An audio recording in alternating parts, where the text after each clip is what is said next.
Bonjour.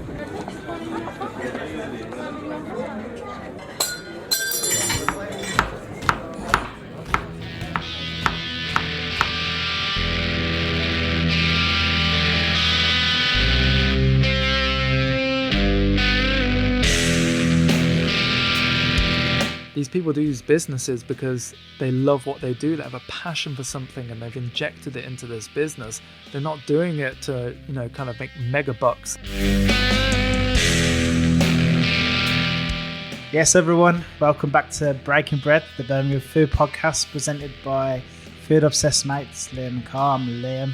Just wait for him to sip his tea. I know, yeah. It's been there for like 5 minutes. First time I pick it up is exactly when I need to speak. Hello. Hello, everyone.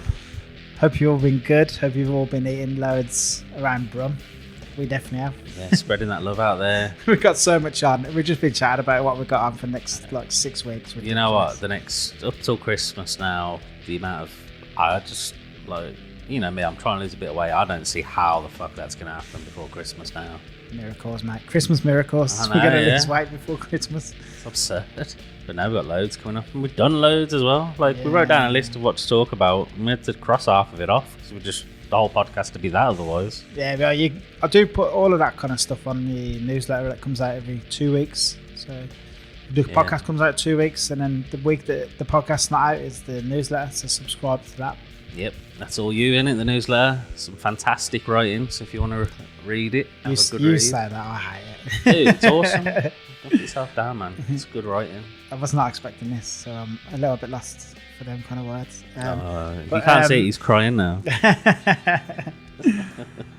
Talking about something amazing, passionate, and just mind-blowing. I mean, I went on the kind of friends and family night, media night. The taster night, didn't you? You went for a proper I went for the full experience at Atelier. Yeah, genius, Rob Wood. Yeah. Oh, it's just crazy. I went and tried the full menu, not the full menu, the taster menu of up and down the country. You wouldn't remember much if you went for the full menu. I think you know what? Between the 2 times I've been there, I think I've tried nearly everything. Yeah. There's not much I haven't tried off this menu. The taster menu is the one where it's like a tour of the UK. Yeah, it used to give you a little map, and you can go from the bottom of the country all the way up to the top. Was there a Midlands one in particular? There was actually, yeah. What was it? Don't ask me what it was. I can't remember it that well. I'd have to This is how much we prepare for these intros. I know, yeah, you can tell I've done loads. But to be fair, I've just finished breakfast. I was on the whiskey last night, so this is about as good a content as I am This capable. is good, man. This is what people expect us to live, this kind of life. Whiskey for dinner. Yeah. Well, just a couple of whiskeys, nothing major. I did jerk chicken kebab, so for some reason in my head, after that, I'm like, yeah, whiskey goes really well after this. I'll take your word for it, mate. So the cocktails, back to cocktails, they were good. Yeah, oh, it's awesome. They were so good. Really impressive stuff. I'm not going to lie, we turned up, and it's very Rob, if you know, if anyone that's been to anything he does or knows him, it's very, it's 100% Rob. In the best sense of the word, but stunning, isn't it? Everything's just... some of the people I was with, because I was with another couple and my partner, and, the way it started... And you could see them looking at each other a bit like, this is not what I was expecting from a cocktail bar. And they looked a bit perplexed. But then the drinks started coming out, and then they were absolutely stunning. And they bowled everyone over. The people I was with, they'd never been anywhere like that. And they were both said, these are some of the best cocktails. They could have picked 3 of them as the best cocktail they've ever had in their life. It's that sort of good. And it really is. We sat there, there wasn't one bad cocktail. There was 2 that was sort of food based, which one was like a mini ice cream and one was like an apple sort of granita type thing. Absolutely amazing. Most of Birmingham probably has tried nothing like that, unless you've been down to London or somewhere. Yeah, you wouldn't have been to anywhere like this. It's a proper unique place. Yeah, really is. Cool. I can't wait to do the podcast with Rob. To call it a cocktail bar doesn't seem right somehow, because it's more of an experience than anything else. But you can go in there and just order cocktails, and they're phenomenal. Yeah. But it's really somewhere you've got to try. It's really friendly, quite laid back, beautiful inside, and beautiful building. I've rated it super high. You got to go. And plus the menu's going to change sort of every 12 weeks or something like that. Yeah. I mean, he's coming on the podcast at some point, so you'll hear all about this anyway. I can't wait for that. It is going to be about 5 hours long. It's going to be a long podcast, but I can imagine it's all going to be super interesting because the way he looks at just drink is, I don't think anyone looks at it the same way. No, brilliant. We're lucky to have him in Birmingham, in fairness. Yeah, we're doing really well. Where else you been, man? We went out the other night, didn't we? We did. I completely forgot. Yeah. We went to church. Yeah. It's back open. The people behind Tiger Bites Pig and Tierra Tacos and that have got it now. They've got their hands on the place. They're back there, really. Back home. Back in their spiritual home. They started, yeah. Yeah, back in the soul food days, the church was the place. Man. Yeah, I used to eat there a lot, to be honest. Everyone talked about the church. It was really good. But now it's all different. Well, the inside's pretty much the same. Why would you change it? It's well nice. But the back room, like, they've got a normal place with a bar menu, with just like snacks that look phenomenal. Not normal snacks, they're like proper. Yeah, like proper sausage rolls, or I don't know. Maybe they do, maybe they don't. It's just proper stuff, your proper cooking involved. And then at the back, there's a nice restaurant, and it's covering that middle ground that we bring up. I mean, if you listen to this podcast, I think it probably comes up in every podcast. Well, I think two things that Birmingham misses is one, obviously, the middle ground, and that entails pubs that aren't chains selling microwave food. We just don't have any of them in the city centre, Well, proper, very few. Proper gastro pubs That's selling really good food. Harborne, maybe like the Plough. Yeah, the Plough in Harborne. There's not many other pubs selling great food. Not in the city centre. I mean, the Plough's not even city centre, so... No, you've got the suburbs, ain't it? No. I think the Queen's, maybe. The Old Jekyll and Hyde. I mean, that's changed. And obviously Victoria, they do some good stuff as well. But there's not many. Not many. So, yeah, really good to have the church back. Yeah, it's the restaurant at the back. Like, you sit in the restaurant at the back, it's like a completely different place, like you've never been. Because I've been to the church line, you sit in the bar, that's not far off what it was. I quite like having a separate thing as well. Because sometimes you don't want the boozers around you, like everyone drunk, and sometimes that's all right. But we're invited to try the food, and we give it a good go, didn't we? Tried quite a fair bit. Yeah, 3 courses each, man. The seafood. Thank you very much. Not many seafood, not many places doing seafood in the city either, so that was good. But they're doing it fresh. They're taking a big punt on the seafood, aren't they? They're really going for it. They've got good steaks, Dunwood Farm ones. I had the seafood risotto, man. That was so good. Yeah, I was a bit jealous when I seen that. Yeah, see, I was worried about the prawns. I was worried about risotto, and then sometimes you get Italian food and prawns, and it's got the heads and the. You got to dig around that. If it's like a starter, if it's a starter of like king prawns and garlic butter, I don't mind that. You can rip it apart. Even now, I don't want to dig around. But when it's mixed in like risotto or spaghetti or something, you don't want to mess about. And then as an added bonus, it turned out they were tempura, which was like, how do you take it to another level? You make prawns really good, I know. Deep fry them. It was really good because it added another like texture to it as well, nice crispiness. You got the nice mussels and the scallops, unbelievable. Not the potato wrapped in batter. We're getting a chippy. Proper scallops. I thought when I got home, I was like, I had the pork belly. I was like, I should have seen if I could add the scallops to that. Because pork belly and scallops is a good mix, man. Pork and scallop is nice. Yeah, that would have been epic. But I had the beef tartare start. That was phenomenal. That was a very different beef tartare as well to what I'm used to. I like beef tartare, but do you know what? And I know you're not watching it, so this won't get you, but Jeffrey Dahmer's put me a bit off steak tartare. Yeah, I'm going to watch it, don't worry. I'm glad I had it before I started watching it. Yeah, even you gave me a little bit to try it. It was lovely, but I mean, nothing. This is no reflection on the church, but just after watching that, I think it's like traumatized me in some way for a little while. But like the menus change it up, like the menus change all the time. Like we were there, and the lady was like, that dish is different. This dish is different. The mackerel. It was meant to be trout or something. I had mackerel instead. Mackerel was stunning with the beetroot and horseradish. Who puts horseradish with fish? Like, have you? I've heard of that plenty of times. Beetroot, mackerel, and horseradish. That's pretty standard. Is it? It's a great combo though. Have it more. The 3 together amazing. Are awesome. Yeah, really good. And then pudding. Can't go wrong. Tart to tan. Oh yeah, it looked awesome. It's just modern British pub food, isn't it? Somewhere where you want to go that's nice.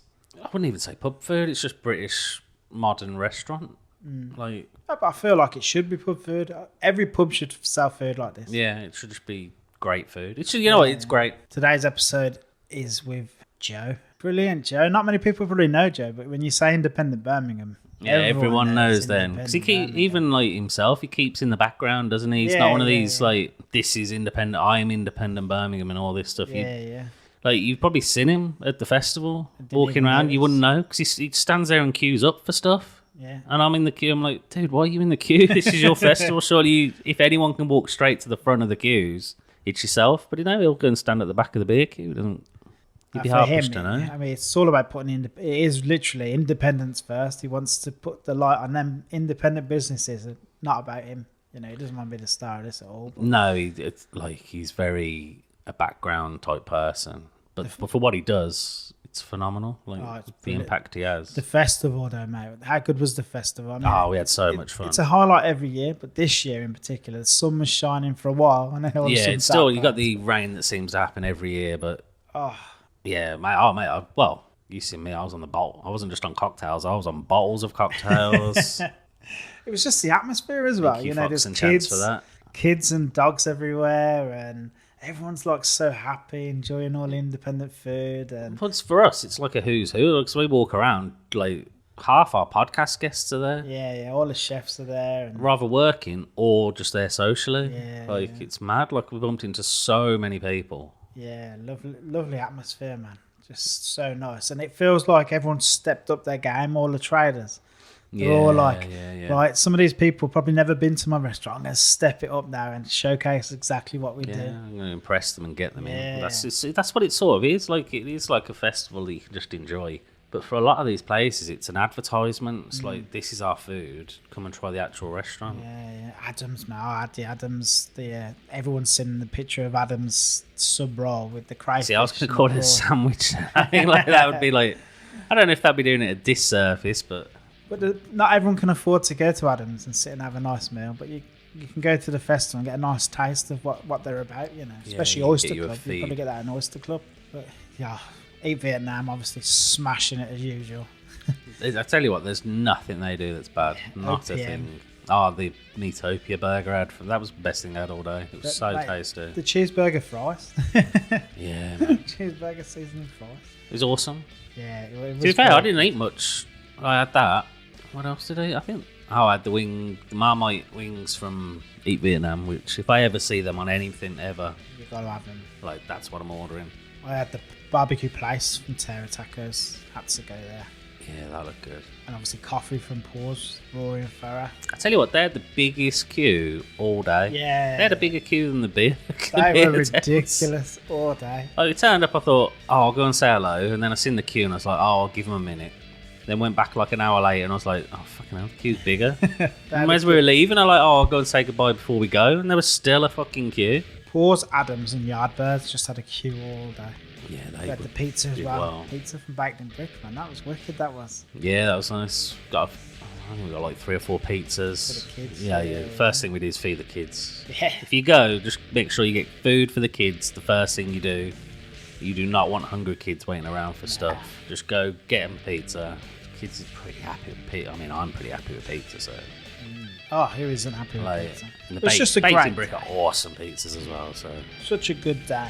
It's just fun. It's good fun. Yeah, it's fun. And how good Independent Birmingham is, and the whole kind of organisation, what they do. And I always thought, it was only a few years ago when I listened to a different podcast with Joe on, I just assumed there was an office full of people. Like, We bring this up because of how much work they do. You'd assume All there's these like independents. I was like, 6 or 7 people oh, working. at least. And then Like- you realise it's just Joe and one other person. And his partner, yeah. And you're like, hey, how do you do this? How do you do this? Fair play to him now. We've always admired Independent Birmingham. I remember getting my first card as a birthday Yeah, I present. remember it and I was like, wow, wicked, you've got a card. Let's go out for dinner. Yeah. Just always loved what he does and how he shines a light on independence. Yeah, he does, he really does. From day one, we've wanted him on the podcast and we finally got it sorted. It took a little while to kind of get sorted. So. Yeah, then after. Yeah. Quite a lot. Because we know why, because he's so bleeding busy. Yeah. Yeah, I understand why. Yeah. But it did take a lot of work to get a date down and We're very organise lucky it. to get an hour with him, like, really lucky. I don't even know. I don't know how he had that much time, to be honest. Because this was Such done a before the busy man. festival as well. Yeah, Like, yeah, we this recorded- was a few weeks before. Absolutely loved the festival. Loved talking to Joe. I hope you really enjoyed this episode. We talk loads about all the independence and hear the story about how he got started, some plans for the future. Just hope you all enjoy it. If you do, please remember to like, subscribe on whatever app you are listening to. We will really appreciate it. It's and you, and love it forever. Love you Yes, forever. we love you all.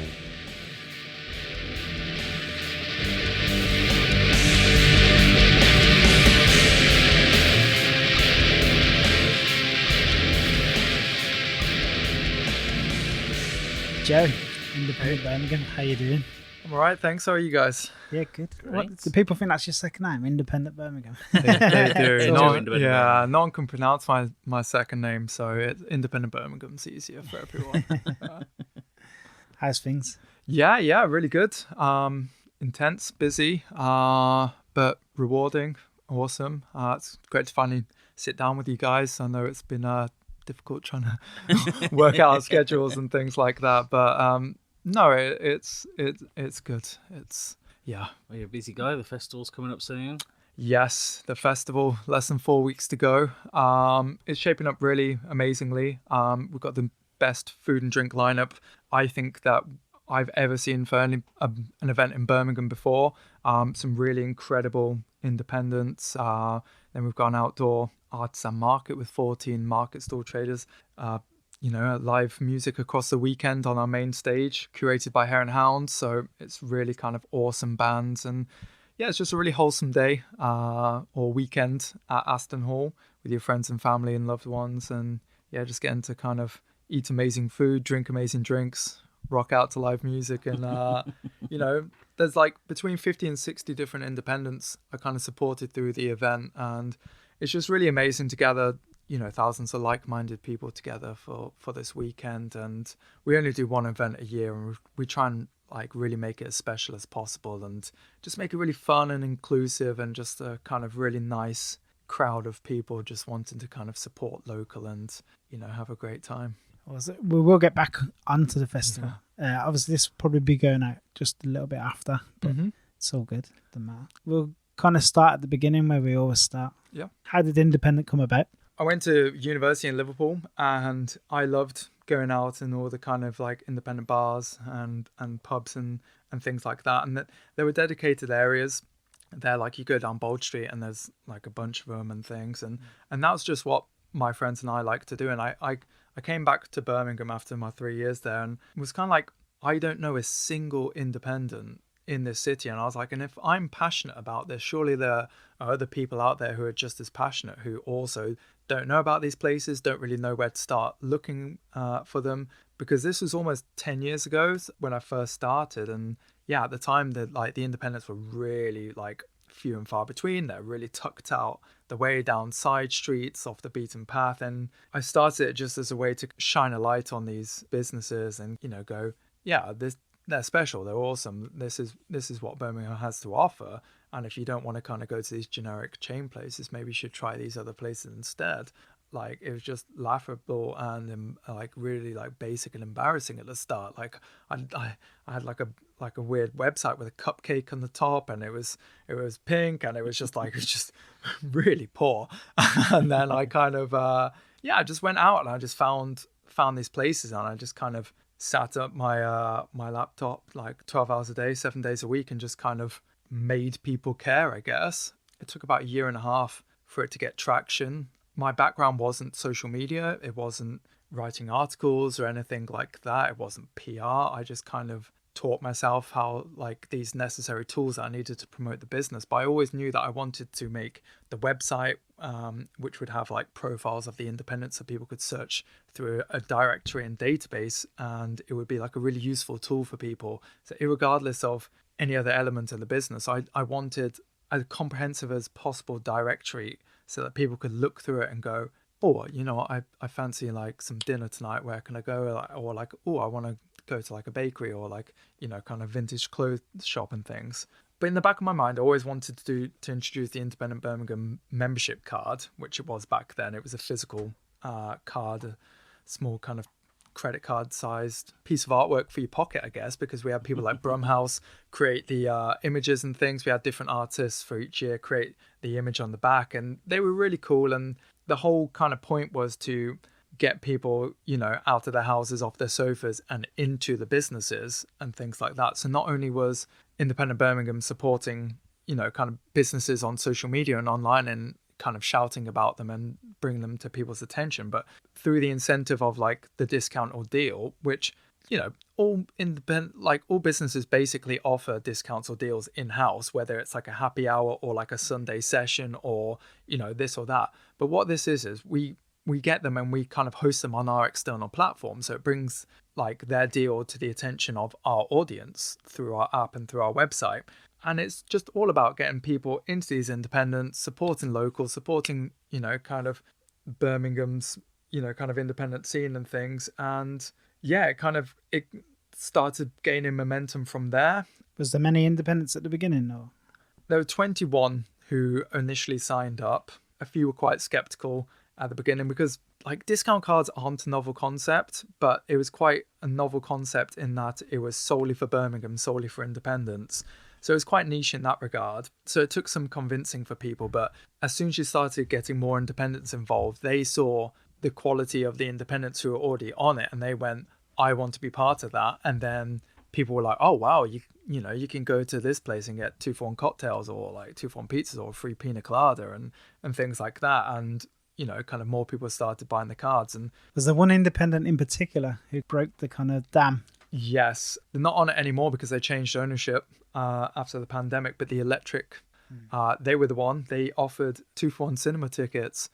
And that was the kind of It's a bargain. yeah, that was it. That was the catalyst, and that's kind of and then the Plough came on, who was still on there, and that kind of snowballed from there. But kind of had the IB card for 5 years, I think. Yeah, and we kind of like shifted like 50,000 of them. So like, there's a lot of people out there with it supporting local, and through IB we've kind of encouraged like countless thousands of people to kind of get out there and support businesses and spend money in these businesses. And a lot of people actually just look on the website or look on the app. They don't actually like kind of have membership, but they go to these places anyway because they've discovered it through IB. It's hard to quantify, but that's why I always wanted to make the Independent Birmingham app free to use. Like obviously you have to sign up and pay to be a member and get the discounts and deals, but the directory side is free because I want people to go through it and be like, oh yeah, this place is cool, I fancy going here. And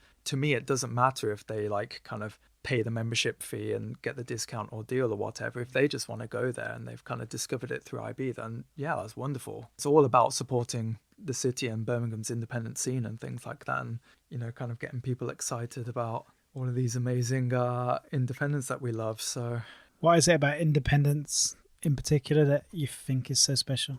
There's just something about them, like you can tell that they've just poured their like hearts and souls into it, and they're always just like so individual and just different. Like you can just tell, like if you just go into a chain and it's just like you could be in any city across the UK or anything like that, but if you go into an independent, like they're quirky, they're different, but also the high quality. A lot of stuff with chains is like either cooked in like a central kitchen and shipped out or this or that, but the people who run the independents like pour everything into it. And like kind of misconception is that going to an independent means that it's going to be more expensive, but it's not often the case, to be honest. It's just better quality. You have a better time, kind of surrounded by like-minded individuals, and they just make the area so special. Like we were talking about Sturchley before the start, and how many incredible independents are opening there, and that's attracting more people, and then more people are wanting to live in Sturchley because there's so many incredible independents there. So it's just a thing. Like they're just awesome, and it's hard to kind of describe. And let's talk about how that can often be a vicious cycle though, because the area gets popular, prices go up. There's only certain people can go and live there then. Yeah. And then obviously it becomes on the radar of Costa and Pizza Express. Yeah. It puts them on the radar then, because it happened with Moseley. Loads of stuff started in there. That used to be a great little independence place. That's the trouble. And like the independents lead and then the chains follow. That's always been an issue. You see like trends that are kind of started by independents that the chains then try and pick up and capitalize on, and they've got the bigger ad spend and the bigger audiences and things, and they often like bastardize a product to their own ends, and you're like, that's sneaky, like that's not awesome. And it is obviously frustrating, but it's just kind of a byproduct of the kind of popularity of the independents. But I think that now, especially after the pandemic, there is such a kind of uplift in support and love for independents, and so many people seek out independents to support local rather than go to a chain, that whilst chains do try to cash in on an area becoming cool, and like companies from London or Manchester or Liverpool or Leeds try to like come into the city and open somewhere because they're like, oh, this place is popular, like we'll cash in as well. I think that people do kind of have a sense of that and do try to kind of support local homegrown businesses. Obviously, if somewhere's high quality and it comes in and it's awesome, fair play if it's like an independent company and things like that. But it's just kind of a sad byproduct of, like you say, independents kind of making an area awesome and then chains kind of trying to cash in. But it does hurting. Like, we live in Shirley, and I'll go into Bora and get a coffee, which is a great coffee shop. And then there'll be people over the road in Costa, and I'm just thinking, why are you in Costa? Like, you clearly live in Shirley. Why are you in? It doesn't make any sense to me. As much as like independence at the forefront of people's minds more than ever now, it's still more of a niche concept than Costa. Like, all of those chains are just so kind of ingrained in society now because people are watching TV and they're seeing the ads. Like, they're getting blasted with ads on like social media from like all the chains. Are so well known that a lot of the time people who potentially don't think to seek out independence or just want a kind of quick and easy option just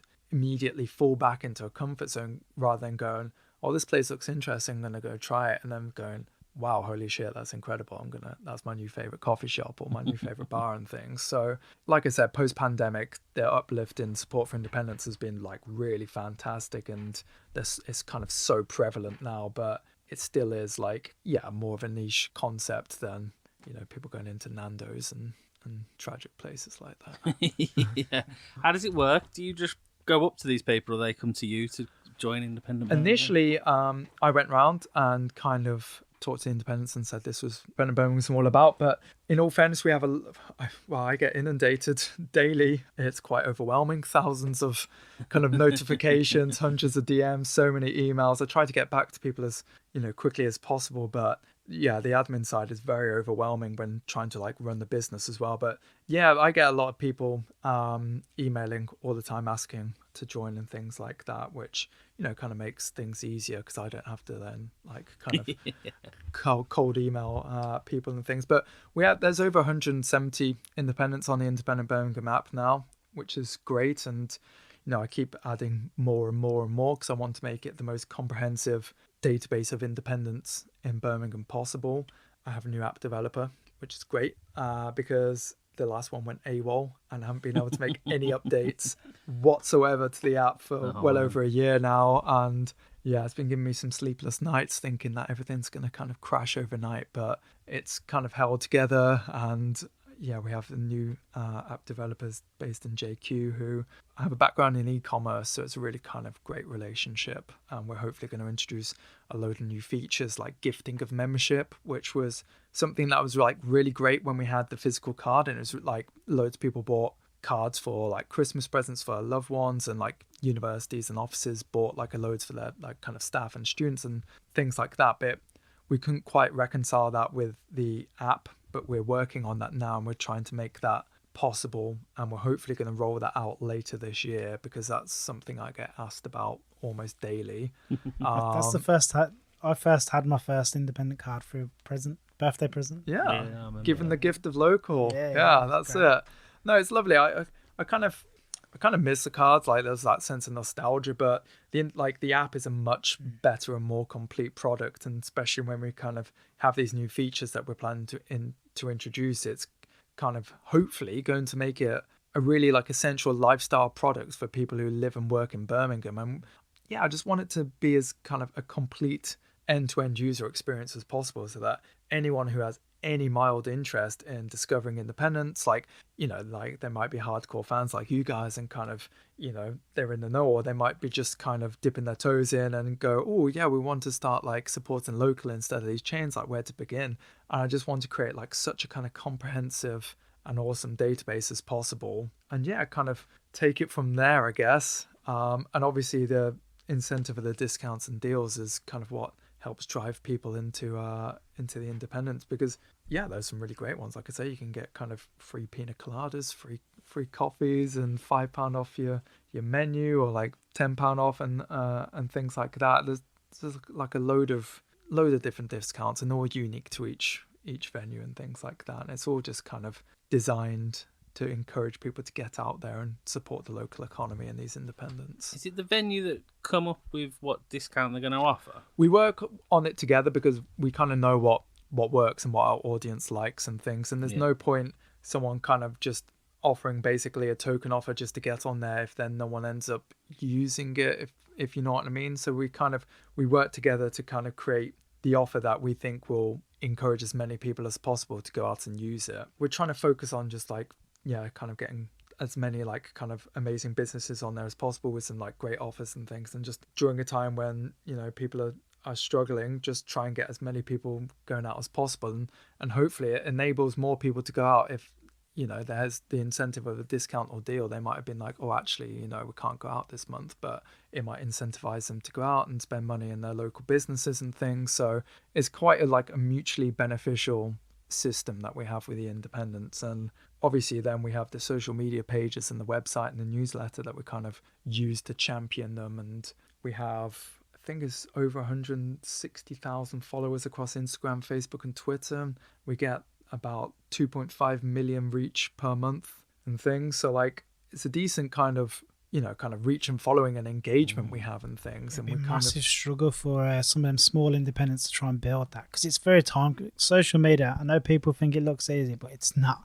Trying to build it is so hard. Yeah, it's not easy. And like, especially if your background is not in social media, and personally I don't enjoy doing social media, but it's one of the most integral parts of my business. So I kind of every evening I'm on there kind of doing it and things, and during the day and stuff I kind of live on there. And you see the good and the bad in people. Certain platforms are worse than others, but yeah, it is a full-time job. I think people think like, oh, it's just putting out a post, but no, it is very full on. It is a full-time job. And when you're trying to do that alongside, you've got all the admin, you're trying to add places, you're trying to run festivals, you're trying to build this app and things. It is very intense, and it is intense, like 75, 80-hour weeks every week. But, it's rewarding. And like I said, we've encouraged so many thousands of people to kind of visit independents across the years. And we have loads of people who have set up similar platforms across the UK and across the Midlands and things, because they've come to us and said, oh, we've been inspired by IB, like we want to set one up in our town and things. And so I've seen quite a few of them out and about, some local, some further away and things. And yeah, it's been challenging, but it's been a rewarding 9 years so far. So Is it just the 2 years? Or? Yes, it is. Yeah. So that's a lot. See, I always assumed there was this like big office and team of people know, doing all yeah. this stuff. It does feel like that sometimes. People ask for like the finance department and just kind of sat at the kitchen. Do you do a fake beep? Beep. Just sat at the kitchen table in my please. dressing gown and just like, yeah, that's not as professional as you think it is. But no, that's the thing. And I kind of, from the beginning, I didn't plaster my face on it. I didn't go like, this is me. I kind of was like, this is the brand. This is Independent Birmingham. This is what it stands for. And so I think, people can be forgiven for thinking that's a giant like company with loads of people behind it. And there are similar companies who have loads of people behind them. And I wish we had loads of people, but we haven't had any outside investment or anything like that. It's been operating on the shoestring for this whole time, and we're just kind of, we've been doing it for the love and the passion. And is that for sure? Surely you've had people come and say like, "Oh, let us invest in this." And I have people asking to buy it a lot. Like not every week, but there's been a fair few and stuff, especially recently. But depending on the week, it's it depends. I'm like, God, it's been a some tough weeks. week. Yeah. Talk to me. Yeah. Other weeks, get away. Yeah, but the thing is, like, I would never want to pass it on unless I knew someone's going to continue the legacy of it and like make it bigger and better. There's no point someone taking it over and just kind of like it kind of petering out. If someone takes it over and they kind of make it even more awesome and they've got a massive team behind it and it's it's really incredible, then I can live with that. But yeah, I just kind of like, I'm just like, no thanks. It sort of keeps that independent vibe still going because it's ran independently as well. Exactly, So. that's the thing. And yeah, it's tough, but like I said, it is rewarding. And yeah, we're kind of more engaged than ever now, and more people are wanting to like discover independence. More people are downloading the app. More people are visiting the independence as a result. And like I said, not everyone uses the membership side of the app. A lot of people just use the free directory and kind of go out and discover places because of that, or through our social media, or like our newsletter, because we talk about new openings quite a lot on our social media, as well as kind of championing and shining a light on the old favorites as well, the old guard, because it's not all about the new places and things like. No, it's be easy to forget some of the people that have been doing it the longest. Exactly, yeah. And especially in this current climate where it's really tough for independents, it's kind of good to kind of remind people that like the stalwarts are still there, and they need your support as much as kind of the new and exciting newcomers to the city and things. But yeah, it's I've aged. Definitely aged.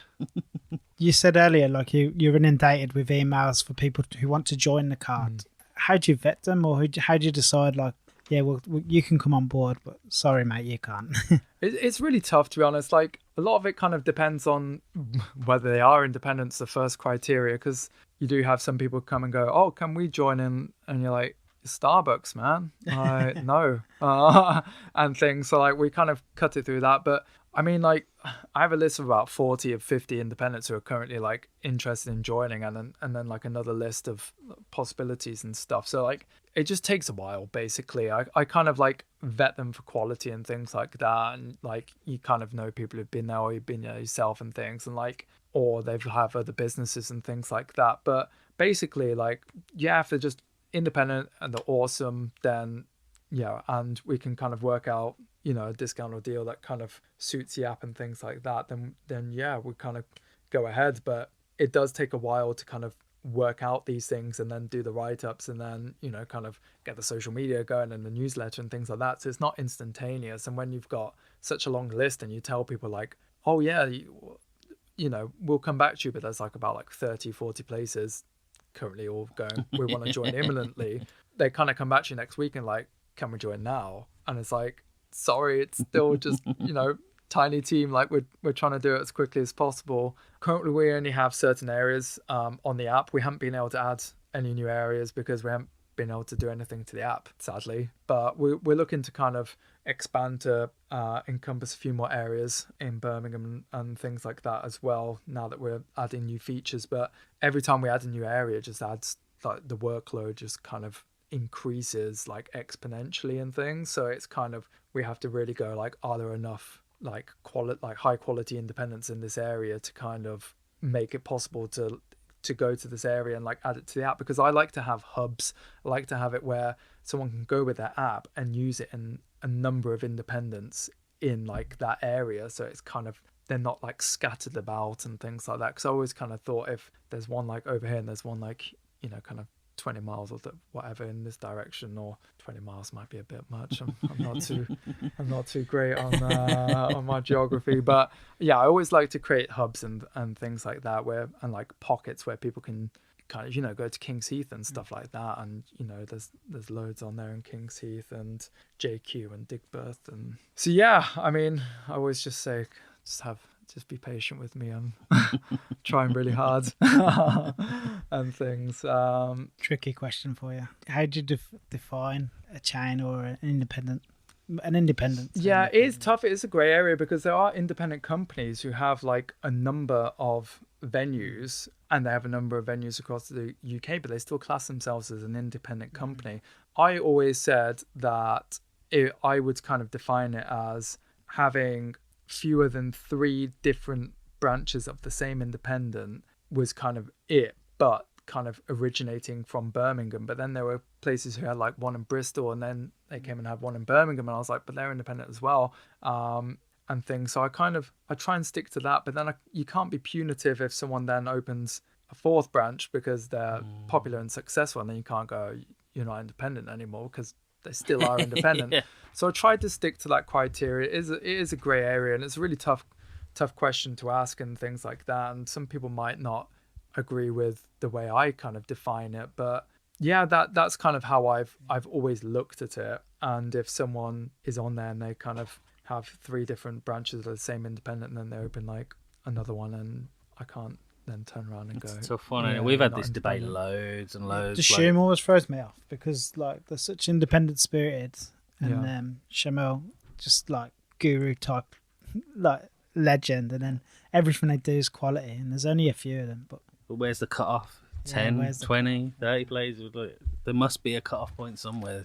We've Yeah. had this debate loads. We can't get an answer. I don't tend to add independents to the app who are companies based outside of Birmingham who have like 3 or more businesses outside of Birmingham and then come in. So say like Crazy Pedro's and like it's mega popular and stuff, and I'm sure if they came on the app a lot of people would use the deal and things, and more people would download it and kind of sign up for memberships and stuff. But they have a few up north and things already, and they've come into the custard factory, so they're kind of like a business that I wouldn't consider just because of that. It's not kind of saying anything about their quality or anything like that, or whether just anything like that. It's more just the fact that that's kind of how I've always tried to base it, and I've tried to keep it kind of as fair as possible in that regard. And I'm sure I've annoyed people over the years, but working on the internet, you get a thick skin. Like I just kind of, you just have to shrug it off sometimes. You can't please everyone. Like sadly, you can't please everyone, and you can work really, really hard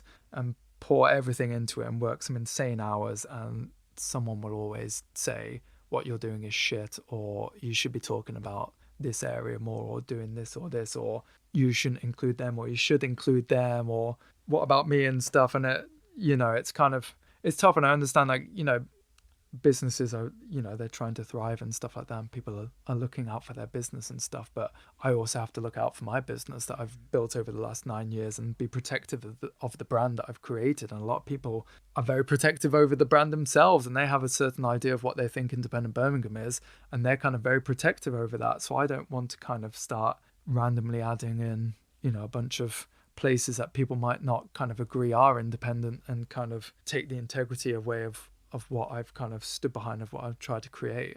Yeah, completely. So yeah, that's tough, but that was. How do you cope with like the kind of online shit? Like, is there anything you've learned over time to do? Or? I mean, like I've always been the kind of person who doesn't really care that much what people like say or think about me. Like obviously with like my loved ones and stuff like that, that's different, and I care. But like I said, you're never going to please everyone, and it is frustrating how much kind of hate you see online, and sometimes you basically see people like bullying other people, and you want to say something, but then you kind of worried about the getting trolled yourself, or the backlash or things like that. And that's what kind of like upsets me the most, when I see people like kind of trolling other people, or like basically online bullying other people. And I kind of really want to say something, because that's where I don't like sitting back and like kind of witnessing that. Like I can take it myself. Like I've just over the years I've had all sorts and stuff. There haven't been like a huge amount of trolls and things, but it's social media. So like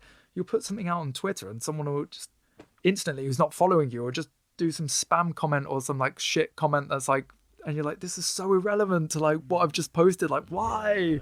I think half the time it's just to do it as well. They've got no it opinion is, yeah. on it. It's just to do it. Yeah, it is. And like, so I've always kind of just not engaged trolls really. Like they want the attention, they want the platform, and yeah, I just kind of like, it sounds really like, yeah, it sounds like kind of offhand, but just too busy to care. Like I'm honestly, like it's just so kind of full on and busy all the time that I'm just like, I just don't have time for beefs. I don't have time for trolls. Like if someone has beef with me, like fine. Like, but I've always tried to be like as nice a person as possible. They say like nice people can't succeed in business, and I'm really trying to kind of buck the trend with that, because I just try and be as kind as possible. And like I genuinely just, I want people to succeed, and I want people to do well, and I'm just like, it makes me happy when I see someone like doing well. Like the Buddha Belly gang opening their own restaurant in Sturchley is so wholesome. It's so awesome, because I'm just like, they're really nice and lovely people. Like genuinely just like the kindest people, and it's just so nice to see them succeed and do well. And like that's it. I've tried to be like, just be as kind as possible and as nice as possible. Obviously, like I hope that people are the same to me. Yeah, not everyone is, but the majority of people are nice, and I don't get too many trolls now or anything. But the internet's just a dark place, isn't it? It's a bit of a cesspit if we're being honest. You do the right thing, just ignore them. It's best, because that's what they want, is reaction, and it's unfortunate that anyone that builds something really good and builds a good following from it, that you're just going to attract trolls. It's just the nature of the game. And you're going to split opinion as well. And like, I understand that. And I understand people have their own opinions. And if they think IB is shit, fair enough. But like, you don't have to like comment on stuff and go like, oh, this place is shit, or like, or this or that. Like, if I ever see something that I scroll past, I'm just like, oh, this is not the best or whatever. I don't say anything. I don't like comment on them or like try and slam a business or like a person or whatever. Like, and I just kind of think that people just don't have that mindset. I think people just feel that they just have an opinion and the internet has to know their opinion and they have to put it out there. It sounds like, like a parent, but if you have something nice to say, just don't say it. Just let people get on with their lives and try and like, make the best of this world. Like with all the cost of living stuff and the electricity crisis and all sorts going on, like, it's a bit of a dark place right now. So just try and be nice, try and kind of, stop spreading the hate and just realize everyone's just trying to do their best. And, everyone's just people. Like, everyone has their issues and you never know what someone's going through. And you might think you're doing some harmless trolling, but, that might be the kind of catalyst that, kind of really upsets someone and pushes them over the edge. So, be nice people. That's good advice. I mean, I don't want to get too negative, but also we just can't ignore the fact that the cost of living crisis is like... It's insane. I mean, it's scary. Like, it's really scary, yeah. Have you been speaking to lots of independents and how they're feeling? Yeah, I've spoken to quite a few, and it is really scary, and it's like, it's just gone bonk. Like, it's just insane. Like, it's so kind of worrisome. Like, you kind of think that so many like incredible places are going to be forced to close because you're seeing like their energy bills like quadruple after like a month, and then they go up again, and it's like, it's so ridiculously unsustainable, and like someone has to step in and just like somehow put an end to it. Like, I'm not the person to ask how that's done. Like, it's not my area. It's beyond all of us though. Yeah. There's nothing any of us can do. I mean, we can all get out and try and support independence as much as we can. We can be there for our friends in the industry, but ultimately there's only the government who can sort this. And that's the thing, and like that's like kind of what we touched upon, and we kind of put this message out the other day that we understand that people are struggling to pay the bills, buy food and kind of things like that. And with winter coming, people are going to be struggling to heat their homes and things like that, and the energy crisis is crazy. So we understand that for many people they can't get out there and support local right now, but for those who can and they're able to, now more than ever, this is when the independents need your support and your help, because if you cherish your favorite independents, kind of get out there and get supporting, because they might not be here in a few months, sadly, because it becomes unviable for them to operate. Even them ones where you're thinking, it's all right, they're busy every weekend. That's not enough. It's not enough that they're busy every weekend. Because the margins are so small. That's what people don't kind of really understand, that these people do these businesses because they love what they do. They have a passion for something and they've injected it into this business.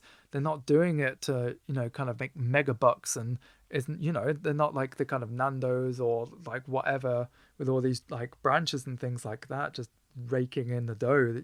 They're like a small, tight-knit business which kind of operates on a shoestring, and like stuff like the energy bills quadrupling, that is a massive thing that can seriously impact businesses, and that's a scary thing. That can cause a lot of places, like really fantastic places, to close because it just suddenly becomes overnight, kind of not economically viable for them to exist anymore. I mean, that tweet from Farah, that hit hard. That did. I was like, fucking hell. I know, that's the thing. That's an awesome business. Who, I mean, I sat there the day it opened, and it was like, and Farah's like, we should have moved to King's Heath a long time ago. Yeah. They were rammed, and they're always rammed, and it's doing really, really well. And they've actually sat down and had a meeting to talk about at what point do we have to close the doors, and that's just heartbreaking. Like, that's the thing. Like, as you go back to like, they do it out of love. I mean, Farah's like a trained lawyer. she could probably be making mega bucks as a lawyer, but she doesn't want to. She's in love with what she's doing there, and that's the thing. Yeah.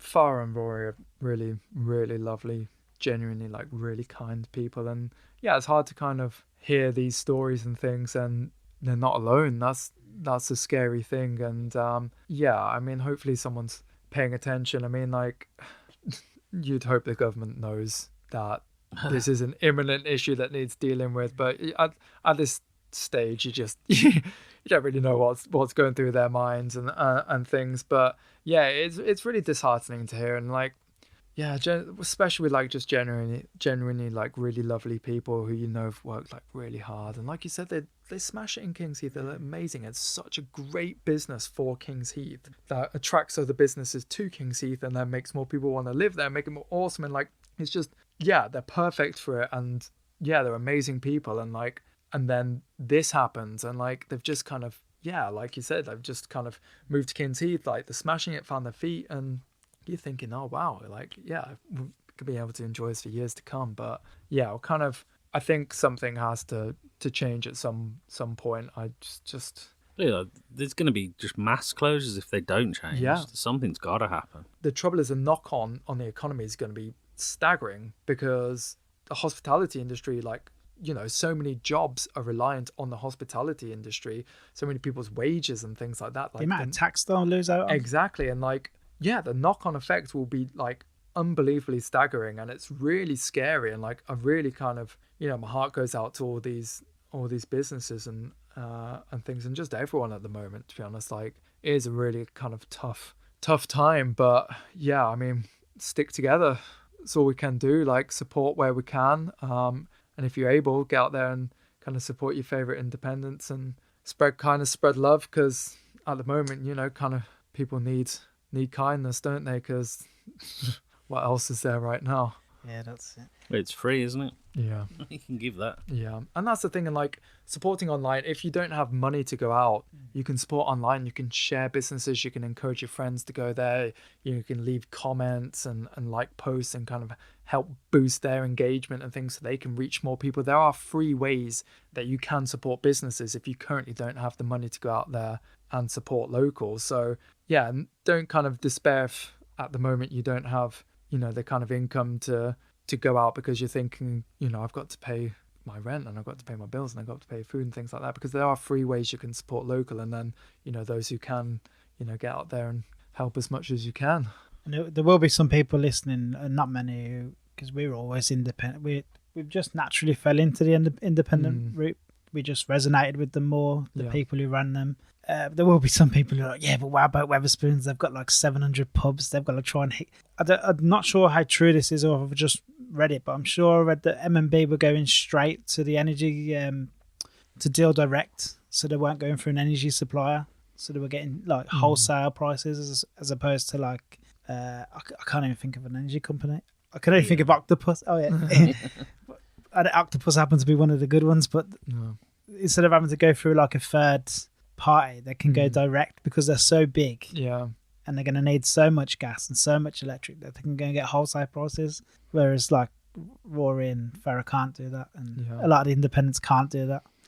Yeah, that's the thing. But don't get me wrong, I do care about all hospitality businesses, but definitely. And like, that's the thing, is people's jobs and livelihoods and things like that. Like, yes, Independent Birmingham is trying to encourage people to get out and support independence and stuff, because it supports the local economy and the people living here and the people who make the city interesting and unique, and these are the businesses that are the lifeblood of the city. But yeah, sure, like the chains employ people and kind of lets people live in their houses and pay the bills and things like that. So yeah, it's not just it's kind of not been like the devil, but like it's more just kind of encouraging people to discover and support local and things like that. I don't want to kind of no, I just know there'll be some people sitting there now listening and going, oh, we have a web at M&B. They've got thousands of pubs. They need to hit them. But you got to appreciate it's harder for independents. Definitely. Got the option of going and buying wholesale. Yeah.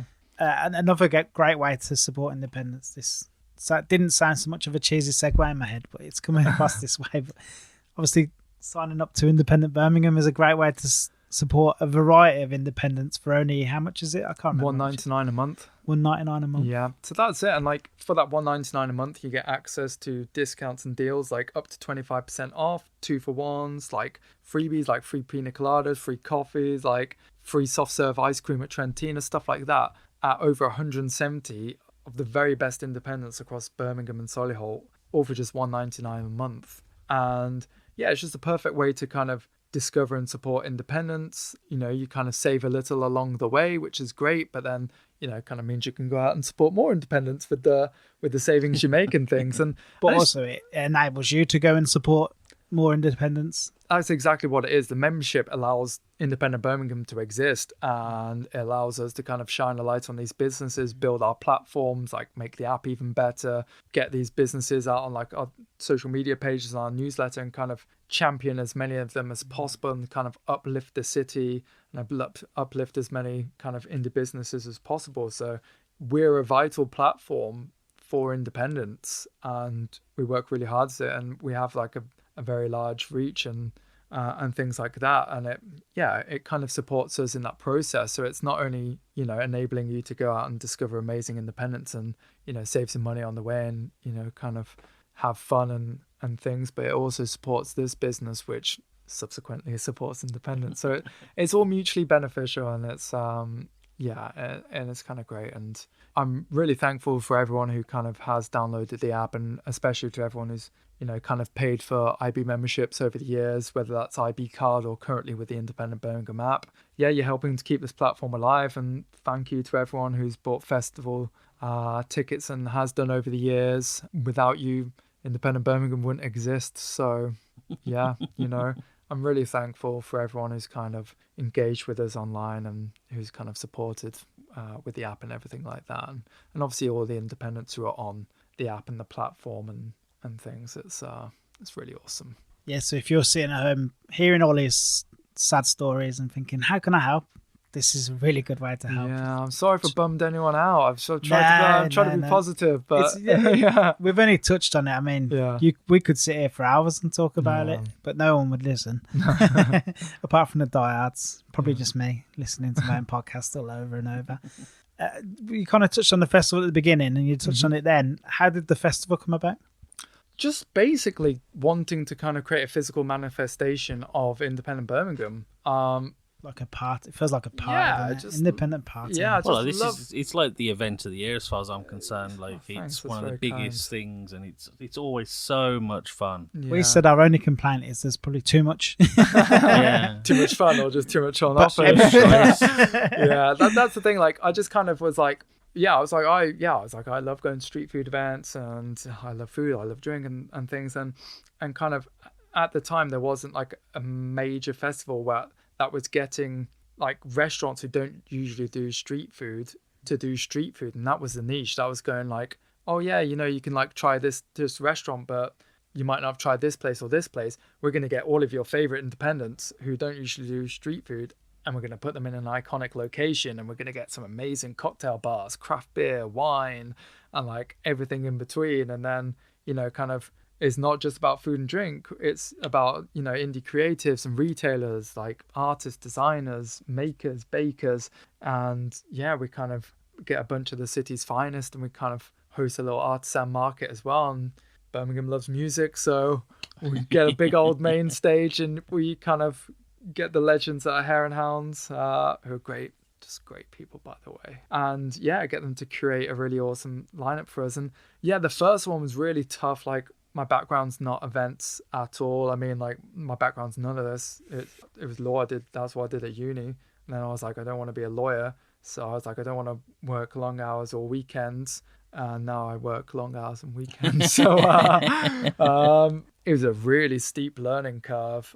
I was kind of like, holy shit. But it was really great. And we had such a great turnout for the first one. Then we just kind of made them bigger and better. And then we kind of looked for a bigger venue, and Aston Hall was just perfect. So iconic. It's a Jacobean manor. It's grade 1 listed, and it's just beautiful. And there's like different areas and things like that. And we've got 18 of the very best restaurants doing pop-ups there, from Adams, Smoke, Eat Vietnam, Bonehead, Chicana, like Milk Cake Man doing their epic soft serve. We've got Paws, obviously, Far and Rory there, just so many places. And then we've got 9 bars, so 3 craft beer breweries, 3 cocktail bars, and 2 wine bars, plus 1 coffee bar. That is 9, isn't it? Yeah, sure. We'll move on.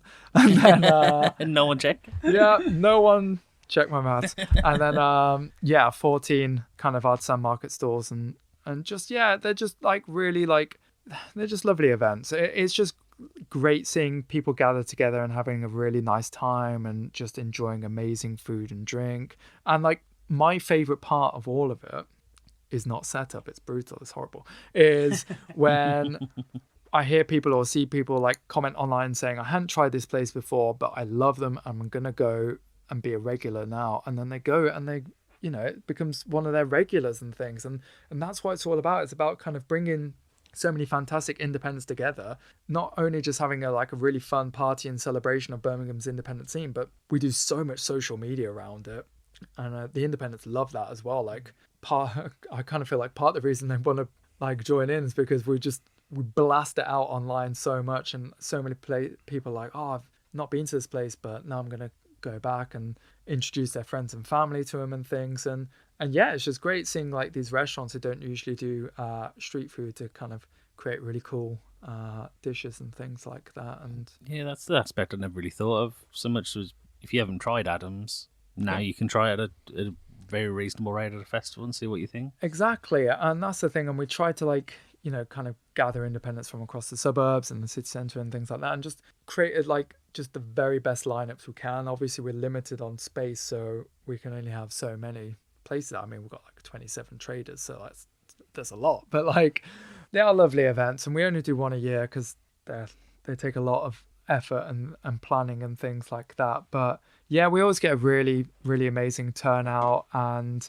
it's just like a really nice crowd, and people just go there and just eat lots of food and drink lots of amazing drinks and just dance to live music and stuff. And yeah, the market traders all kind of do really well there, which is really nice as well, because a lot of them like, you know, kind of go from market to market and things like that, and that's how they kind of, one of the ways they get their kind of products out to people and things, as well as online. So it's nice to support that aspect as well. And yeah, we just try and make them as inclusive and kind of fun as possible. Yeah, kind of ticket entry as reasonable as possible and things. We haven't increased that despite the fact that everything's increased so horrifically and dramatically over this last year, because we just want to get as many people down there as possible. And you know, they're expensive to put on, and they're really tough and things, and that's kind of why we're going to do one a year. But yeah, they're just really fun, and the independents love being involved and things. And yeah, I just see it as like this physical manifestation of the brand, and I just love gathering them all together, and it's just like, it is wholesome and it is cool. So if you haven't been before there, well, actually this is going up after the festival, so is it on? Yeah, not a chance. You all had a great time. it was yeah, it's fantastic. Yeah, happy New Year. Well, it's good for kids. I've took my daughter last time, and she had a great day. Yeah, family friendly. As a family this time. Family friendly. That's the thing. We want to kind of make them as inclusive as possible, and you know, bring your loved one, bring your family, bring your kids. Like just whatever. Like that's it. Like yeah, it is just like family friendly, good, clean fun. Yeah. Well, there's that many good traders there as well, food and drink, that you don't really have to wait too long, because this is a beef I have with a lot of stuff. Yeah. When there's only a few things, often the queue can be ages. Yeah. The trouble is like much. Yeah. What the thing is, it's such a fine line, because as an event organizer, you have to please the people who book on to your events, because you want them to want to come back, and you want them to do well, because they're taking the time out their business and they're buying stock and this and that. So you want them to do well, but then you also have to think about the event as a whole and the brand as a whole, and you want the audience to have the best time, because they're the ones who are buying tickets, and they're the ones who, without them, the event wouldn't happen, because the ticket price covers the cost of building the event and things, and hiring staff to run stuff and building stages and things like that. So like, you need to make it as awesome as possible for the audience. So you kind of have to make sure there are enough options there to minimize queues, because yeah, I really hate seeing the queues, because I don't want people to have that as like their main experience of going to the event. So I try and book as many traders as possible to mitigate that, but also it's like traverse that fine line where you have to make sure that it's viable for them, and they do well from the event, so that they want to come back, and it rewards them for booking onto the event, but also making sure that the customer and the attendees are rewarded, and you know, they have the best time possible. So I think I've nailed that as much as you can do. Like there are always queues, of course, especially when you're making stuff fresh to order and things. But yeah, I think in the grand scheme of things, if you go to a lot of different street food events or events across the Midlands of country, yeah, they're much bigger queues and more shambolic affairs. Not to kind of badmouth anyone. Apologies, I anyone. don't mind. The queue kind of gives you a chance to chat to the people making the food. I like that. Exactly. No, I just mean the bar queue more than anything else. Yeah, I knew you meant the bar queue. But that's good. You've got the wine, you've got the cocktails. That Yeah. filters out a lot of it straight away. Yeah, we try and get as many like bars as possible to mitigate queues because you know everyone's mega thirsty. So like, you know, we want to split the queues and we have them in different areas and things like that, because that's another thing as well. Just it's kind of hard to like dictate where queues go and like customer psychology and things, but we try to like split bars between the 3 different areas to kind of make sure that there is an effective flow across the whole event and things like that, and there are not too many queues across like certain like thoroughfares and stuff like that. So, and that is why we have like such a large kind of food and drink offering, to kind of not only give you options, but yeah, to kind of mitigate just having to wait absolutely ages in queues and stuff. I said the lineup's crazy. Like, I could literally just put all the names on a dartboard, throw the darts on what I want to eat, and I'd guarantee I'd find there'd be all good options. Yeah, it is the best. Crazy. It is the best one we've had, and yeah, it's just really great. It's just kind of really lovely to get them all together, and yeah, I'm gonna eat so much. So Something you're going to carry on doing every year, or yeah, I maybe. mean, like, ask you after. yeah, definitely ask me after. Like, I would like to. I don't know whether doing them every other year might be more sustainable for me. Like, but the thing is that they're popular, and like I get asked all the time, like the independents, like well before we're anywhere close to like announcing, they're like, you're doing a festival, like can we join you? You better have me on that, like, and things like that. So like they are popular, and as long as they keep being popular, like, you know, I want to deliver them because they're great for the brand as well. It's a great showcase of independent Birmingham and things like that. So I like that from that perspective. So as long as people keep turning up, then yeah, I'm gonna try and. It definitely feels like a who's who of Birmingham when you're there and you look at the lineup. Yeah, it is a decent lineup. Like I've really tried to kind of just get as many of like the kind of very best, and like just places as well that don't usually do street food, but also like just offering a really broad range of cuisines and things. That was kind of important to me. Like obviously it's such like a kind of diverse and multicultural city, so I wanted the kind of food offering to reflect that. So we kind of, you know, you can eat around the world without leaving the event. So yeah, so it should be really good. And if you're listening after the event, I hope you had a really nice time. Usually finish with Carl just kind of. Few little questions. Nice way to finish the light-hearted, podcast. Super easy. Nice. He says. Yeah, some people really struggle with these. What's your favourite TV show? I mean, Brooklyn Nine-Nine is pretty up there. That comes up a lot. Rewatching How I Met Your Mother. It depends what you like. TV series like True Detective season 1 is that was the greatest of all time, but they wrecked it with 2 and 3. I had the reviews and didn't even watch 2 and 3. Stranger Things is What was epic. 2? Was 2 Colin Farrell? Yeah, and Vince Vaughn and stuff. Yeah. And yeah, it just wasn't I quite as good. like that, but it wasn't as good as the first. No, the first time you see that the dude with the mask and that, and you're like, what the fuck is that? The first season of True Detective's epic. Amazing. But so that's like the longer series, and then the shorter one, like Brooklyn Nine-Nine and How I Met Your Mother are always fun watches. Yeah. What's your favourite movie? Do I have a favourite film?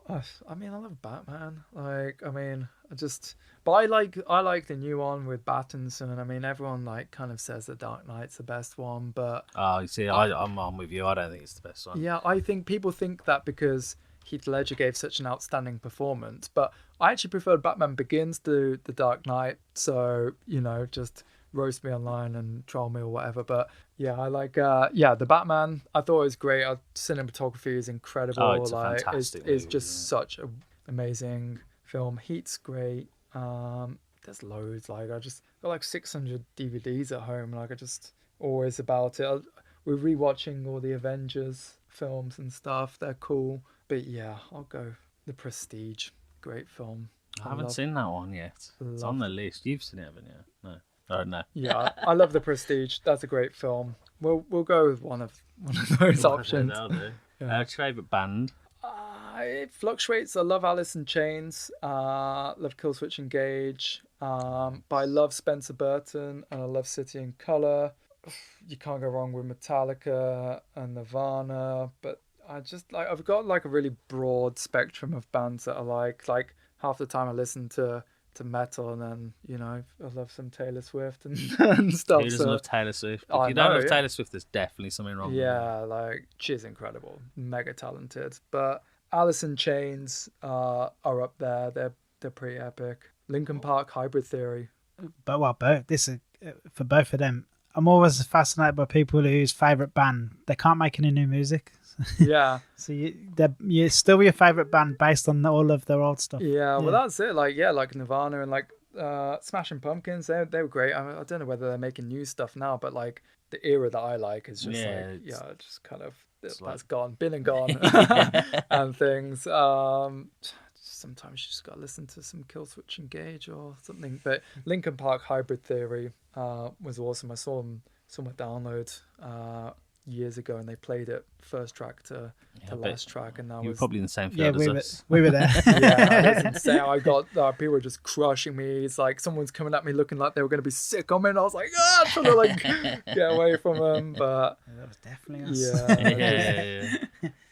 Just all that kind of stuff. Was that the year? Was that the festivals are a bit of a mush for me? Yeah. Was it with Korn playing and Jonathan Davis was sick? Was that year, or was it Metallica were playing and Lars was ill, wasn't he? Lars was ill. You had So Joey Joey from played. Slipknot and Ski-Man from Slayer stood in as all well. of the downloads have just 2016, merged yeah. for me. I can't remember. It was 2014, 16. Not that, or like who knows? Who's gonna remember? They've just merged. Downloads have merged. Yeah, it was a while ago. Maybe but, that didn't even happen. Maybe I'm just imagining it.